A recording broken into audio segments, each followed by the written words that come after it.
네, 법무부가 난민법 일부 개정안을 밝혔는데요. 그 내용을 보면 국가 안보나 공공질서를 침해할 우려가 있는 테러리스트 및 테러 우려 난민을 보호 대상에서 제외한다.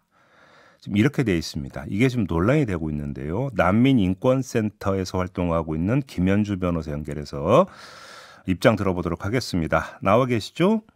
예, 예. 예, 지금 안녕하세요. 제가 잠깐 소개를 해드렸는데요. 예. 테러리스트 및 테러 우려가 있는 난민. 이 규정을 어떻게 이해를 해야 될까요? 아, 네네. 사실 이번에 이제 법무부에서 입법 예고한 그 난민법 개정안은 저희가 평가하기에 이제 한국이 가입한 그 난민 협약에 부합하지 않고 또 협약보다 불리한 조항을 넣는 것이어서 난민 보호를 국가 입맛에 따라서 결정하겠다라는 것이다 보니까 전혀 명확한 근거가 되지 않고 남용 가능성이 매우 많다라는 그러면 우려가 일단 있습니다. 난민 협약은 어떻게 돼 있는데요? 예. 난민 협약에서도 사실 이미 난민 정의에 해당하는 사람이라도 일정한 범죄를 저지른 사람들을 난민으로 보호하지 않는 그런 규정을 두고 있고, 예. 또 이제 사실 난민법에도 이것에 기초한 이제 난민법 19조에 난민 인정 제한할 수 있는 근거 규정을 두고 있어요. 예. 이거는 이제 이에 규정한 일정한 범죄자를 처벌하지 않고 난민으로 보호한다면 난민 제도의 취지가 물각될 수 있기 때문에 이런 규정을 두고 있는 건데요. 네. 또 한편 이 규정은 이제 난민 협약에 가입한 한국과 같은 채약국들이 이번처럼 이제 공공의 이익을 명분으로 함부로 난민 인정 제한을 하는 것으로부터 난민을 보호하는 그런 규정이기도 한데 이제 평화에 반하는 범죄를 저지른 경우이거나 인도에 반하는 범죄를 저지른 경우 또는 이 기여국에 입국 전에 중대한 비정치적 범죄를 저지른 경우 등의 이런 사유에 이제 해당하지 않는 이상 난민 지위를 제한할 수 없다는 취지이기도 합니다. 근데 한동훈 장관은 그동안 테러리스트 등이 난민으로 인정되는 것을 막을 법률적 근거가 없었다. 이 점을 계속 강조하던데요. 예. 앞서 이제 말씀드린 대로 사실 법률적 공백이 있는 것처럼 설명하지만 사실 네. 국제적 스탠다드에 부합하는 근거는 이미 갖추고 있는 상황이었고 예. 오히려 이번에 입법 예고안이 오히려 국제적 스탠다드를 위반하는 것이라고 생각을 하는데요. 네. 이 테러리스트, 그 테러 우려자라는 사실 그 내용은 매우 모호하고 어떤 단체가 테러 단체에 해당하는지 어디까지가 이제 가입하고 활동하는 거에 해당하는지가 불명확해서 정보기관의 해석에 따라서 자의적으로 난민 인정 여부가 결정되는 결과로 이어질 수 있다고 생각하는데 실제로 이 민주주의가 확립되지 못한 일부 국가들에서는 이 여당과 집권 세력에 반대하는 이제 야당 정치인 등에 대해서 반국가 단체다, 테러 단체다라는 낙인을 씌워서 박해하는 경우가 많습니다. 네. 사실은 한국도 수십 년 전까지 이제 이런 정치적 자유가 보장되지 않던 시기에 이런 일이 빈번하게 일어났었는데 이런 정치적 난민을 보호해야 되는 게 한국의 어떤 의무인데 오히려 이제 이런 이제 근거 조항을 가지고 박해를 가하는 국가에 동조하게 돼버리는 그런 남용 가능성이 충분히 있다고 보여집니다. 그러니까 예를 들어서 실제로 테러를 저질러서 국제 수배가 올라 있거나 이런 사람들 같은 경우는 이건 뭐 해석의 여지가 있거나 이런 건 아니죠. 예, 지금의 규정의 문제는 이제 규정 자체가 이제 좀 불명확하기 때문에 이것이 이제 남용 가능성이 굉장히 높다. 문제는 테러 우려가 있는 자, 바로 이 부분 아닙니까? 그렇게 놓고 본다면?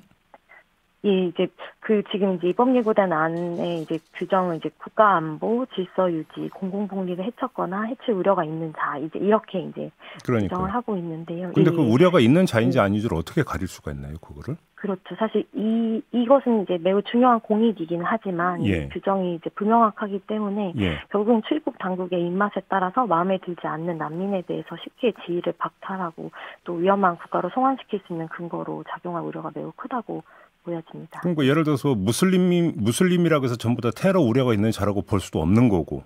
예, 당연합니다. 예. 그러니까요. 근데 아무튼 테러 우려가 있는 자인지 아닌지를 심사하는 주체는 어딘가요? 지금 이제 규정상으로 이제 법무부에서 이제 출입국에서 이제 그 난민 심사를 하면서 이제 이 부분을 이제 심사할 수 있도록 이제 되어 있고 난민 인정을 받은 이후에도 이제 이 규정을 근거로 이제 취소할 수 있는 근거를 마련하려고 그러니까 일전에 한번 저희가 변호사님 모시고 난민 심사가 너무 오래 걸리고 사람이 너무 적다 이런 지적을 한 바가 있잖아요. 지금 이런 시스템에서 테러의 우려가 있는 자인지 아닌지를 정밀하게 검토할 여지나 있는 겁니까? 아닙니다. 아니라고 보여지고요. 사실 예. 객관적으로 이것을 이제 검토하고 심사할 수 있는 어떤 그런 체계가 마련돼 있지 않는 상황에서 예. 그리고 사실 이미 이제 저희는 여러 사례로도 이제 출입국의 어떤 재량권 남용의 그런 사례들을 많이 보아온 상황에서 예. 네, 이 규정은 충분히 이제 남용 가능성이 높은 규정이라고 보여집니다. 그럼 하나만 더요. 법무부는 이 미국이나 EU, 영국의 경우 구체적인 근거가 법률에 있다. 이게 글로벌 스탠다드다. 이렇게 주장을 했다고 하는데 이걸 어떻게 받아들이세요? 사실 난민 협약에 가입한 국가라면 이제 협약을 준수해야 되기 때문에 네. 국내법에서 이에 반하는 규정을 둘 수가 없는 상황이고요. 네. 말씀하신 국가들은 사실 이미 난민 보호율 자체가 한국과는 확연하게 다른 상황이기 때문에 예. 이제 한국이 그에 이제 그 국가들은 사실 최소 이제 50% 이상의 이제 난민을 보호하고 있는 그런 국가들이기 때문에 보호율 자체에서의 이미 차이가 있습니다. 그래서 단순히 그렇게 비교할 수는 없는 부분이라고 보여지고요. 그래요. 그러면 실제적으로 그동안 우리 정부에서 난민으로 인정된 사람 가운데 테러를 저질렀거나 테러를 모의했던 사람이 혹시 있었습니까? 아니요. 그런 부분은 전혀 알려진 바가 없습니다. 확인된 바가 없죠. 그 부분과 관련해서. 근데 그러면 왜 가만히 있다가 지금 이 시점에 이렇게 법을 바꾸려고 하는 걸까요? 그 배경이 뭘까요?